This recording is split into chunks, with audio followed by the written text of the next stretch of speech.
Hello, my name is Jeff Martin of the KBPS student staff.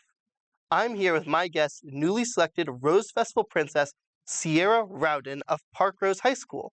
First off, congratulations on your selection and welcome to KBPS. Thank Um, you.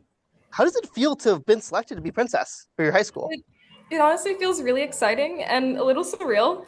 I'm really grateful for this opportunity, and I'm honestly honored to represent and just show off my school and be a part of such an amazing tradition.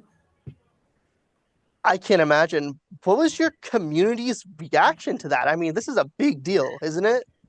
Yeah, it is. Everyone's been really supportive and excited, like just as excited as I am. My friends keep calling me princess and hugging me. My teachers are congratulating me with every passing class period, and my family have been calling me nonstop, telling me how proud they are and how excited they are for me. So, all those congratulations, it makes the experience so much more special and so welcoming. My community's truly just been too kind to me. That's just incredible to hear. Why did you want to become Rose City Princess? I wanted to become Rose Festival Princess because it enables me to take the next step into my life. Obviously, as a senior, I'm graduating this year, so it allows me the opportunity to further my education while providing me a unique opportunity to meet new people, represent my community, and be involved in something that celebrates Portland's traditions and culture. What? That's incredible here, honestly. I'm very impressed.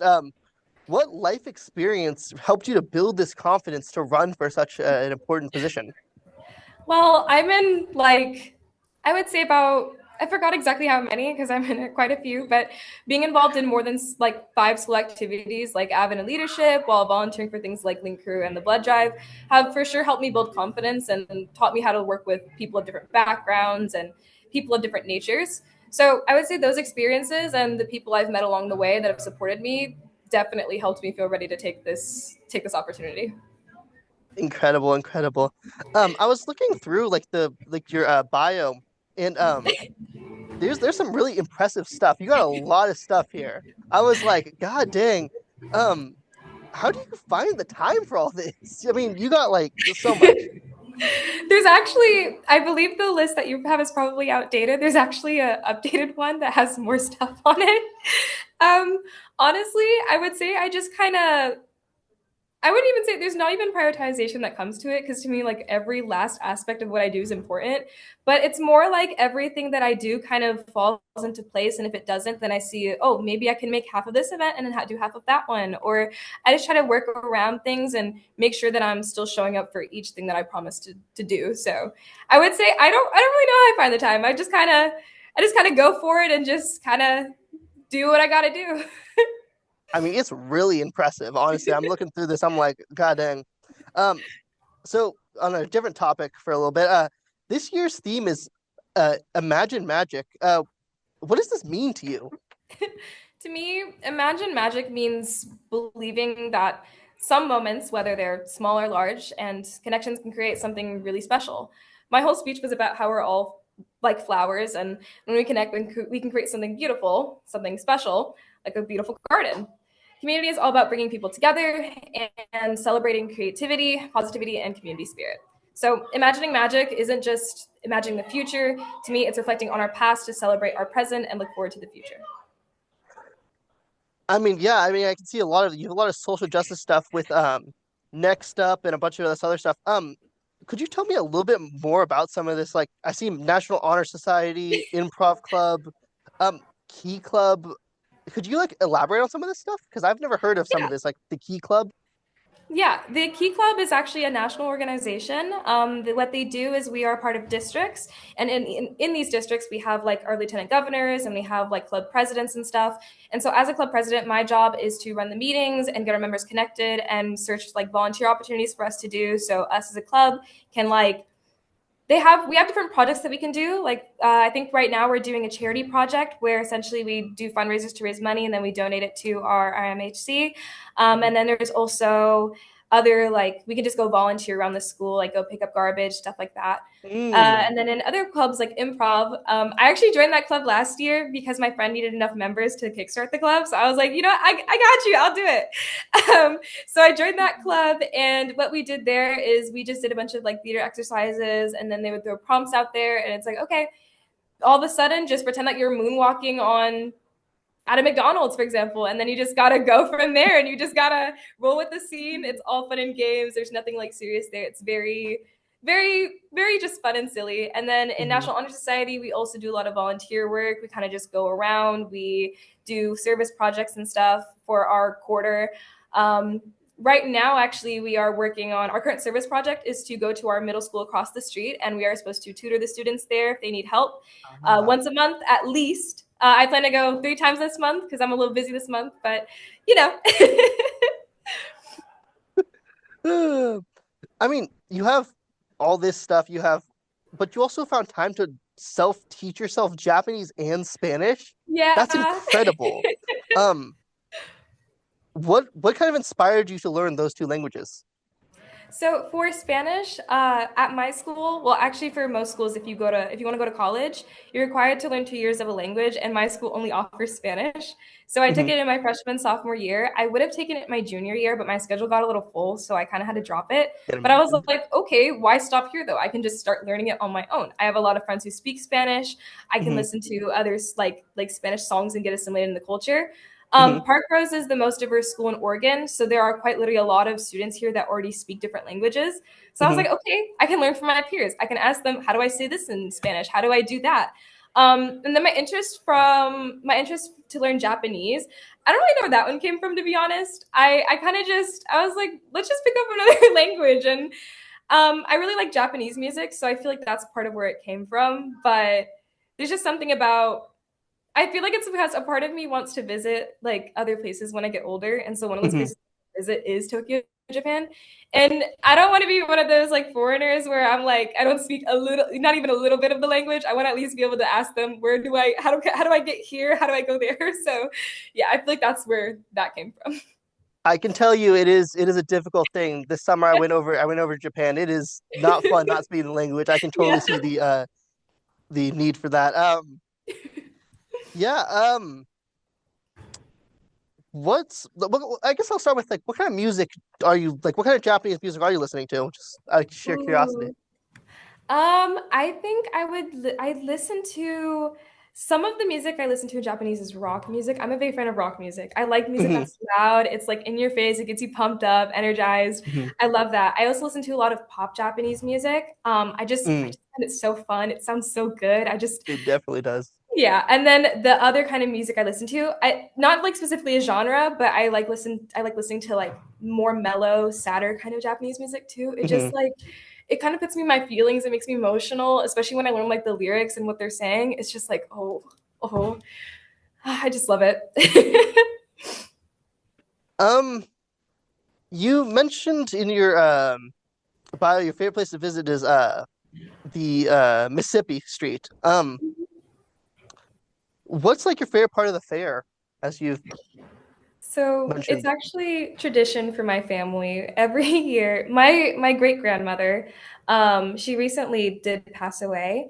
What we Mhm. do every year is her house is literally like 1 block away from Mississippi Street. So every year, our whole family pulls up to her house. We spend some time with her. We talk to her. It's like, how's school going?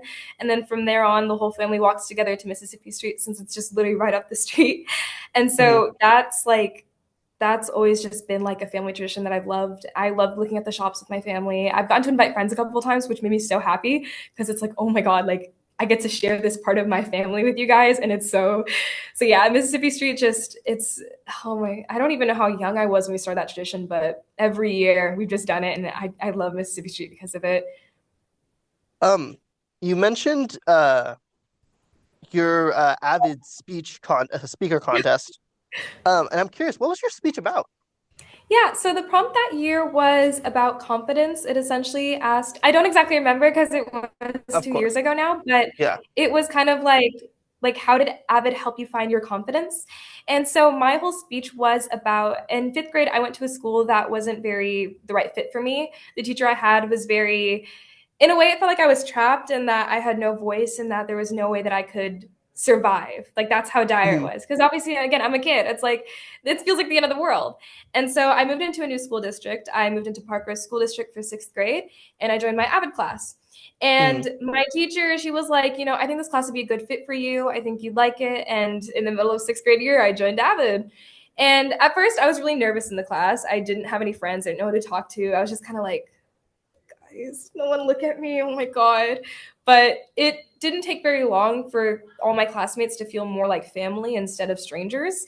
And mhm, so through that class, obviously, again, when your family, if you're giving a speech, your family's not going to boo you or anything. They're supporting you. They're hyping you up. So mhm, every speech I gave, it just felt so natural. The words just like fell from my lips so easily. It just felt like I was where I was meant to be.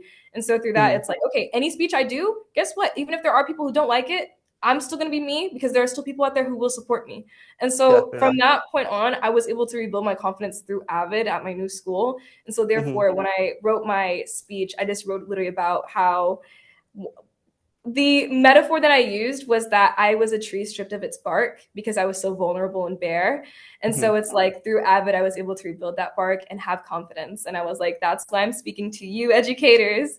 Because again, the whole point was when I was in fifth grade, it was the teacher that made me feel that way. So the whole point of the speech was teachers, I don't know if you realize this, but you have a big impact on students and how they grow and develop. So you guys Mhm. need to make sure that you're watching what you say, because what you say can scar a student for the rest of their academic career. Definitely, definitely. I can definitely feel that. Yeah, it's that I totally agree with that. Teachers do that. Um, what are your plans for your future now that you've accomplished this amazing goal? What is your plans next moving forward? After high school, I plan to attend a four-year college or university. So far, I've gotten accepted into one college. I'm waiting on my rest. The rest of my letters come back in like a week or two, so we'll see Mhm, how that goes. But I plan to attend a four-year college where I will continue exploring my interests and my clubs, like Black Student Union, while earning a bachelor's degree as a biology major. And then after that, I want to go to medical school and then do residency to become a general practitioner in order to make a difference in the field by listening to my patients and making sure they feel heard, seen, and can rest easy.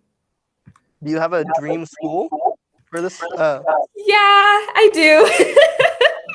My dream school is Stanford. Well, with all the accomplishments, it'd be astonishing if they don't let you in. I'd be like, um, what's your favorite social media to follow right now? Okay. Am I allowed to like say like the name of them, like their Uh, handle, or do I just describe their content? yeah, you can just say their name or Okay, describe the comment much more comfortable. I believe it's Lazy Pot on Instagram. It's this one. All they do is they literally just make a bunch of like food in their dorm room bed. Like they have a mini pot and they'll literally like make like I can't even like they'll make like tikka masala or something in their dorm room. And it's like how are you doing that? I can't even do that in my actual kitchen. So for you to do that with very limited space on your bed is actually crazy. Like if that person opened up a restaurant, I would go hands down. Like so yeah, I love that account. I just like seeing what they make. It's so interesting to me. I just got one final question. Here at KBPS, we are very big on music, and you've already mentioned some of your music tastes. Mhm. Who's your favorite music artist right now? Right now, if I really had to pick, I would say right now is probably Keshi. He dropped an album not too long ago. I forgot exactly when, but it's his Requiem album. It's honestly really good. My favorite song on the album would either be Soft Spot or Say. They're kind of really slow songs. They're kind of romantic in a way. And so Mhm. it's really relaxing, very emotional. It'll get you in your feels. It kind of reminds you of what it means to yearn in a way. So it's very Mm-hmm. if I want to unwind or something, I listen to Keshi usually. So I would recommend checking out his Requiem album. It's really good. Definitely. We gotta make sure to add that then. Thank you very much for taking the time to be here today. I've been speaking with Rose Festival Princess Ciara Rowden of Parkrose High School. I'm Jeff Martin reporting for AM 1450 KBPS Portland and KBPS.AM.